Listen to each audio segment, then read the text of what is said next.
যেই মুহূর্তে এক শ্রেণীর নামধারী মুসলমান ইসলামী সম্মিলনকে বন্ধ করার জন্য ষড়যন্ত্র করে, কথা বলেন ঠিক না ঠিক? শুধু তাই না, যেই মুহূর্তে মাদ্রাসা মসজিদগুলোকে বন্ধ করে দেওয়ার জন্য সাধারণ মুসলমানকে উলামায়ে কেরাম থেকে বিচ্ছিন্ন করবার জন্য উলামায়ে কেরাম যেন কোরআন এবং সুন্নাহর আলোচনা যেন করতে না পারে, এজন্য সারা পৃথিবীর সমস্ত কাফের মুশরিকগুলো ঐক্যবদ্ধভাবে মেহনত করতেছে, কথা বলেন ঠিক না ঠিক?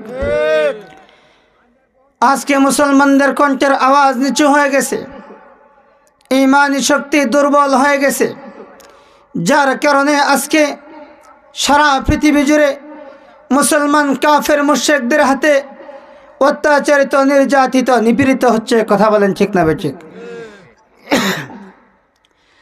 আবারও যদি মুসলমান খালিদ বিন ওয়ালিদের মতো, তারেক বিন জিয়াদের মতো, হুসাইন আহমদ মাদানির মতো মুসলমান যদি তার ঈমানকে মজবুত করতে পারে, মুসলমান যদি গর্জে উঠতে পারে, তাহলে সারা পৃথিবীর সমস্ত কাফের মুশরিকগুলো মুসলমানের উপর আঘাত করা তো দূরের কথা, মুসলমানের দিকে চোখ রাঙিয়ে তাকানোর সাহস পাবে না। সারা পৃথিবীর সমস্ত কাফের মুশরিকগুলো মুসলমানের সম্মুখে মাথা নত করতে বাধ্য হবে। চিৎকার দিয়ে বলেন কথা ঠিক না ঠিক? সম্মানিত মুসলমান ভাইরা আমার,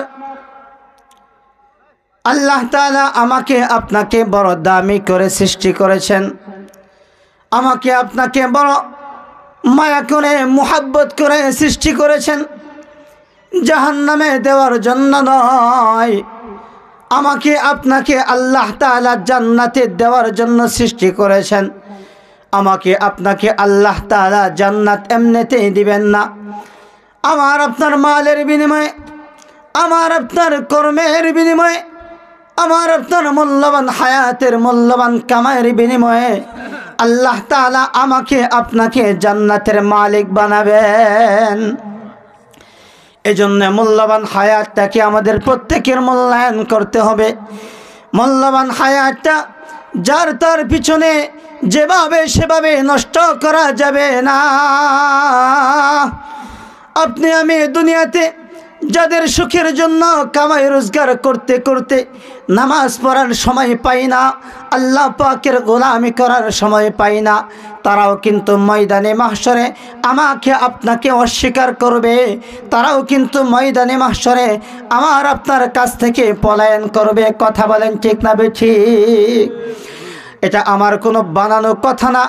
আল্লাহ তাআলা কোরআনুল কারীমের ভিতরে বলেন, ইয়াউমা ইয়াফিরুল মারউ মিন আখিহি ওয়া উম্মিহি ওয়া আবিহি ওয়া সাহিবাতিহি ওয়া বানিহি। আমি আপনি দুনিয়াতে যাদের জন্য কামাই রোজগার করতে করতে যৌবন বয়সটাকে শেষ করলাম, পাকা চা দাড়িগুলো পাকা করলাম, ময়দানে মাহশরে আমাকে আপনার থেকে তারাই পলায়ন করবে, কারণ তাদের একটা ভয় থাকবে, যদি আমাকে আপনাকে তারা স্বীকার করে, তাহলে যদি আমি আপনি তাদের কাছে নেকি চাই, এই নেকি দেওয়ার ভয়ে তারাও আমার আপনার কাছ থেকে পলায়ন করে করে বেড়াবে। দুনিয়াতে অনেক সময় আপনজন আপনজনকে পরিচয় দেয় না। বন্ধু যদি বিপদে পড়ে যায় তাহলে বন্ধুকে অস্বীকার করে, প্রেমিকা যদি বিপদে পড়ে যায় তাহলে প্রেমিককে অস্বীকার করতেও দ্বিধাবোধ করে না। আল্লাহর নবী সাল্লাল্লাহু আলাইহি ওয়াসাল্লামের বিশিষ্ট সাহাবী, মুসলিম জাহানের দ্বিতীয় খলিফা হযরতে ওমরের শাসন আমলে আল্লাহর নবীর রওজা পাক থেকে একটু দূরে এক মহিলা আর ছেলের ভিতরে ঝগড়া লেগেছে।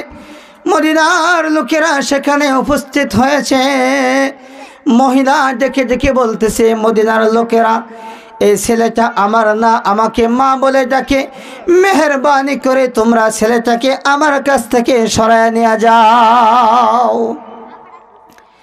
ছেলেটা বলতেছে, হে মদিনার লোকেরা, ইনি আমার মা, আমাকে অস্বীকার করে, বলেন তো আমি কার কাছে যাব? আমার মা যে আমাকে অস্বীকার করে, আপনারা মেহেরবানি করে আমার মায়ের কাছ থেকে আমাকে আলাদা করিয়েন না। খবর চলে গেছে তৎকালীন সময়ের বিচারক আল্লাহর নবীর কলেজার টুকরা হযরতে ফাতেমা রাদিয়াল্লাহু তাআলা আনহার স্বামী হযরতে হাসান আর হুসাইন রাদিয়াল্লাহু তাআলা আনহুমার বাবা হযরত আলী রাদিয়াল্লাহু তাআলা আনহু তৎকালীন সময়ে মদিনার বিচারক হযরত আলী রাদিয়াল্লাহু তাআলা আনহু সেখানে উপস্থিত হয়ে বলতেছেন, এই মহিলা বলো তোমার কি অভিযোগ? মহিলা বলে, দেখেন না আলী, এই ছেলেটা আমার না, অথচ ছেলেটা আমাকে মা বলে ডাকে। আমার কাছে কিছু সোনা দানা কিছু অলংকার আছে, মনে হয় ছেলেটা আমাকে মা বলে ডেকে আমার কাছে যায় আমার অলংকারগুলো চুরি করে নিয়ে যাবে। আপনি মেহেরবানি করে ছেলেটাকে সরায় নিয়ে যান। ছেলেটা বলতেছে, দেখেন না আলী, ইনি আমার মা আমাকে অস্বীকার করে। বলেন তো আমি কার কাছে যাব? কার বুকে মাথা রেখে আমি ঘুমাবো? কার সঙ্গে আমি আমার বাড়িতে যাব? কে আমাকে রান্না করে খানা খাওয়াবে? আমার মা যে আমাকে বড় অস্বীকার করে। আপনি মেহেরবানি করে আমার মায়ের কাছ থেকে আমাকে আলাদা করিয়েন না। হযরত আলী বলতেছেন, এই মহিলা, ছেলেকে তুমি নেবা না? মহিলা বলে, না না না, এ তো আমার ছেলে না। তাহলে কেন আমি তাকে নেব? আমি তাকে নিতে পারি না। হযরত আলী ছেলেটার মাথায় হাত রেখে বলতেছেন, এই ছেলে শোনো, আজ থেকে আমি আলীর সন্তান। আমার ঘরে রান্না হইলে তুমি খানা খাইবা। আমার হাসান আর হুসাইন যেতেই থাকে তুমিও সেটাই থাকবা। বলো তো তোমার আর কোনো চিন্তা আসেনি? ছেলেটার বুদ্ধি বড় চমৎকার। ছেলেটা বলতেছে, হে আলী, আপনি যদি আমার বাবা হন তাহলে তো হযরতে ফাতেমা আমার মা, হযরত হাসান আর হুসাইন আমার ভাই, হযরতে খাদিজাতুল কুবরা রাদিয়াল্লাহু তাআলা আনহা আমার নানি, আল্লাহর দোস্ত মুহাম্মদুর রাসূলুল্লাহ আমার নানা। নাই নাই নাই, আমার আর কোনো চিন্তা নাই, আমার কোনো অভিযোগ নাই। আমার মা কেন, তাম পৃথিবীর সকল মানুষ যদি আমাকে অস্বীকার করে, এরপরেও আমার আর কোনো চিন্তা নাই। কারণ আমি আপনি আলীর মতো বাবা পেয়েছি, হাসান আর হুসাইনের মতো ভাই পেয়েছি, হযরতে ফাতেমার মতো মা পেয়েছি, হযরতে খাদিজাতুল কুবরার মতো নানা পেয়েছি, আল্লাহর দোস্ত মুহাম্মদুর রাসূলুল্লাহ সাল্লাল্লাহু আলাইহি ওয়াসাল্লামের মতো আমি নানা পেয়েছি। আমার আর কোনো চিন্তা নাই। ময়দানে মাহশরে আমার নানা আমাকে ছাইরা জান্নাতে যেতে পারে না।